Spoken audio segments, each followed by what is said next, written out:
And welcome to South Texas Crossfire with your host, Attorney Joe Flores. Now in Laredo, this would be the second week or the next 30-minute segment, but we're back after a half hour of interviewing Justice Wainwright. If you're just joining us, he is on the highest court of the land here in Texas. It's an honor to have him.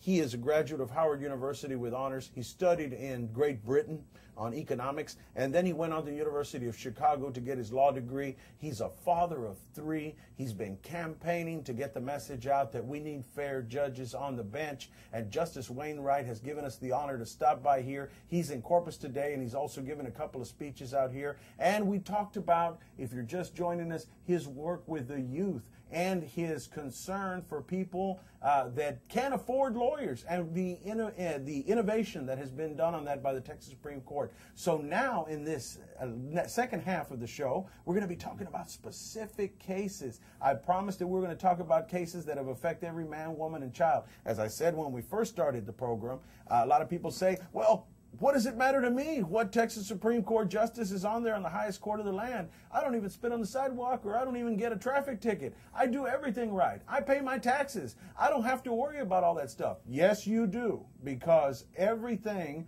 that affects you as far as court decisions and affect your daily life, the law affects your daily life. It matters who is on there. So with that, welcome back. Thanks for hanging out another half hour. Pleasure to be with you, Joe. Well, you know, we talked about your work with the youth. We talked about your views on the court systems and how it's been consistent ever since you were practicing 12 years of law.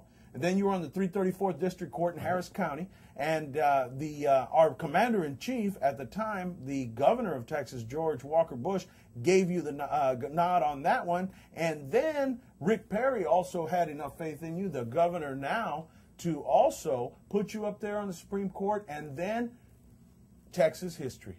African-American, non-incumbent, boom, you won. Now, you're being humble about that.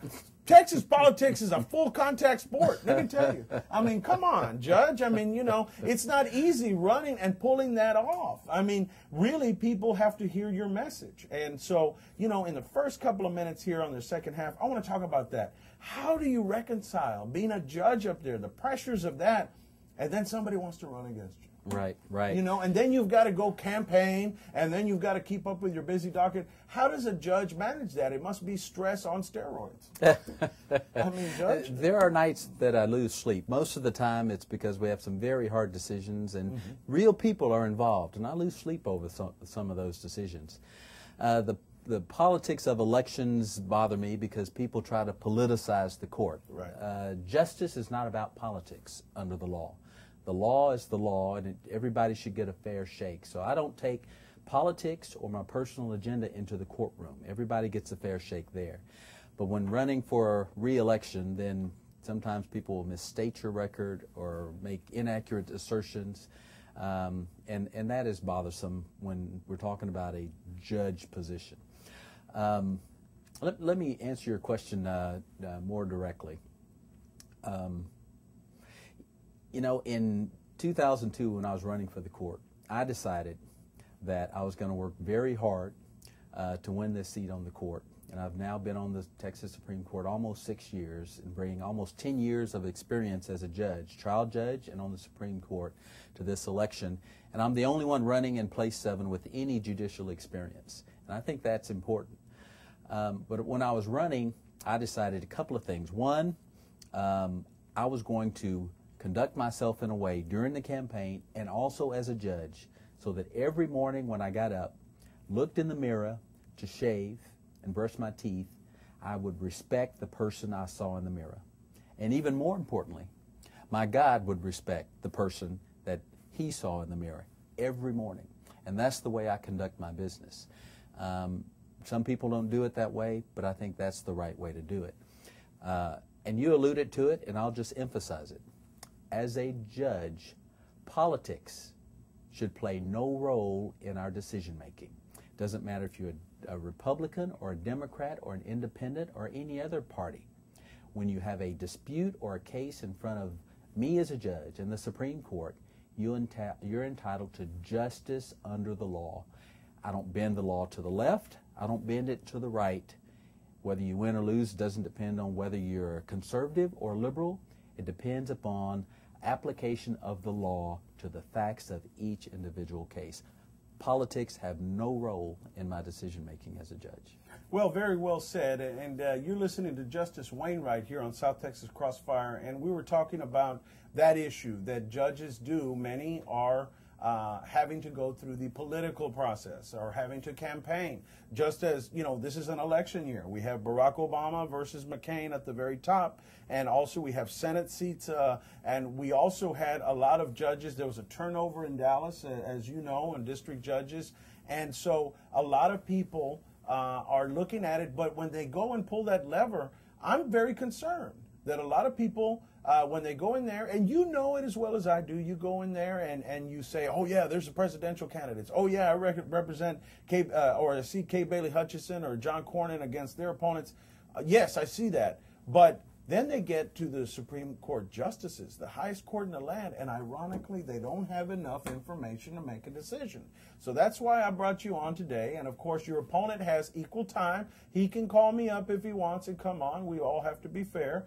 But I wanted to bring you on because you made the time to come down here. Mm-hmm. And, you know, and a lot of people, it's true, when they pull that lever, they don't know half of what they should or more about their Supreme Court justice. And I want the people to be educated on your platform. And if you could just briefly sum up your platform, if you will, if we're politicking here, and we're going to cover politics in the next 5 minutes of this, if we had to be pressed to put your politics outside of the courtroom, of course, but here in this forum, and educate the voter, what would your platform be? Okay. I have been fortunate to have established a track record for integrity, for hard work, and for being a fair and balanced judge who seeks justice for everybody. The bar polls, the State Bar of Texas does a poll, sends a ballot to all 83,000 lawyers in Texas, and says, vote for who in the Texas Supreme Court race is most qualified and you prefer to be on the ballot.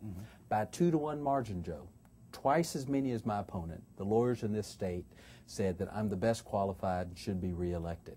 And I've been endorsed by a number of newspapers and many organizations.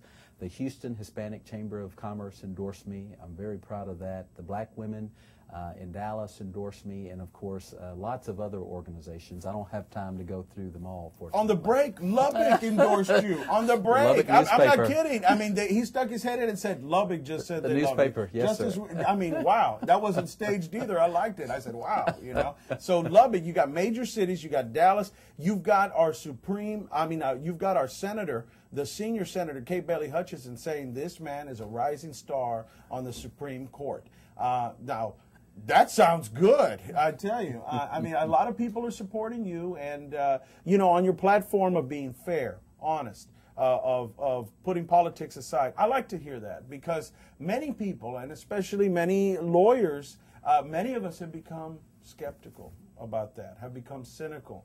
And have read the John Grisham books, you know, and said, oh my goodness, you know, the Supreme Court is out to get us all, you know, they're going to pass laws that are going to affect people's rights. So let's segue into that, you know, and let's see the reality versus the myth of that the Supreme Court of Texas, you know, I've seen a lot of good opinions come down. I've seen a lot of hard work come down to protect the elderly, to protect consumer rights. And I wanted to ask you about a couple of cases you work directly on, and I know you can't comment on specifics, but maybe some past cases to just kind of flesh out why it is so important for us to take heed when we go in there and pull that lever, that we take heed who we put up on the bench. Tell me about some of those cases. Tell our viewers. Great. Let me give you a broad, very brief, broad overview of our docket. In Texas last year, more than 450,000 new civil cases, that is not criminal, new civil cases were filed in the district courts in Texas. About 11,000 of those, about 6,000 actually, go to the courts of appeals. We have 14 courts of appeals. And then from that, about 1,100 are brought to our case, our court, and they're requested that we decide them. Last year we issued 136 opinions, Joe. That's the highest number of opinions our court has issued in more than 11 years. We are working very hard to bring justice to Texans. By comparison, the United States Supreme Court issued 72 opinions, give or take a couple last year.